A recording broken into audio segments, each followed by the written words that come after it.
धुळे येथील मराठी पत्रकार परिषदेमध्ये आज एबी फाउंडेशन यांच्या संयुक्त विद्यमाने भव्य महायोग्य शिबिर आरोग्य सेवा 1560 वैद्यकीय तपासणी उपचार व शस्त्रक्रिया मोफत होणार अशी माहिती आमदार अनुप अग्रवाल, मंत्री जयकुमार रावल, गिरीश महाजन यांच्या हस्ते हे बी फाउंडेशनचे व्यवस्थापक देवरे यांनी धुळे येथील पत्रकार परिषदेमध्ये 1560 वैद्यकीय तपासणी उपचार व शस्त्रक्रिया मोफत होणार ही पत्रकार परिषद माजी नगराध्यक्ष प्रदीप कपळे यांच्या वाढदिवसानिमित्त आयोजक प्रतीक दादा करपे मित्र परिवाराने आज एबी फाउंडेशन आमदार अनुपभाई अग्रवाल वैद्यकीय मदत कक्ष सुरू केल्याने 4 महिन्यांमध्ये आतापर्यंत 2000 रुग्णांची नोंद करण्यात आली आहे।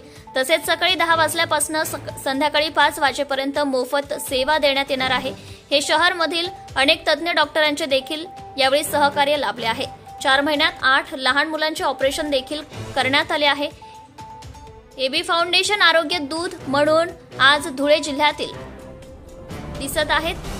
ज्याच्या अडचणी येतील त्यांना एबी फाउंडेशन मार्फत आपला कॅन्सरचा आजार अशा आजारांवर उपचार मोफत केला जाईल असे देखील फाउंडेशनचे व्यवस्थापक यांनी पत्रकार परिषदेमध्ये आरोग्य सेवा दिली जाईल असे आश्वासन दिले आहे।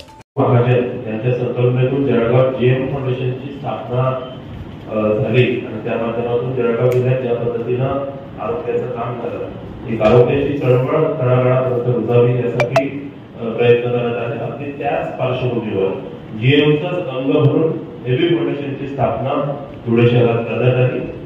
माननीय आमदार अनुपभाई अग्रवाल यांच्या संकल्पनेतून एबी फाउंडेशनची स्थापना झाली आणि गोरगरीब जे गरजू आहेत रुग्ण त्यांच्यासाठी मदत कार्य उभारण्याचं काम एबी फाउंडेशन गेल्या 4 महिन्यापासून करतंय। मग आर्थिक मदत असेल त्यासोबतच मुंबईतले टाटा, जेजे नायर, केएम, जसलोक, हिंदुजा, वाडिया अशा मोठ्या रुग्णालयांमध्ये उपचार देण्याचं काम एबी फाउंडेशनच्या माध्यमातून सुरू आहे। आपले सहकारी एबी फाउंडेशनचे सहकारी दिवसरात्र त्या ठिकाणी आरोग्य सेवा देण्याचं काम करत आहेत। आपल्याच पत्रकार बांधव असलेला मला आता नाव आठवत नाही मनीष माथुर यांच्या माध्यमातून ते आमच्यापर्यंत आले होते। कॅन्सर त्यांना डिटेक्ट झाला आणि फील्ड वर्क करत असताना कॅन्सर डिटेक्ट झाला। टाटामध्ये त्यांचे उपचार सुरू आहेत। टाटा हॉस्पिटलमध्ये देखील आपले सहकारी आहेत संजय महेश केरला त्यांना कॅन्सर डिटेक्ट झाला आणि त्यांचा उपचार आता सध्या टाटा रुग्णालयात सुरू आहे। मुंबईत आपण राहण्याची सुद्धा सोय करतो, भोजनाची व्यवस्था करतो। संध्याकाळच्या भोजनाची व्यवस्था आपण ज्या ठिकाणी आपण कॉमेंट्री मूवी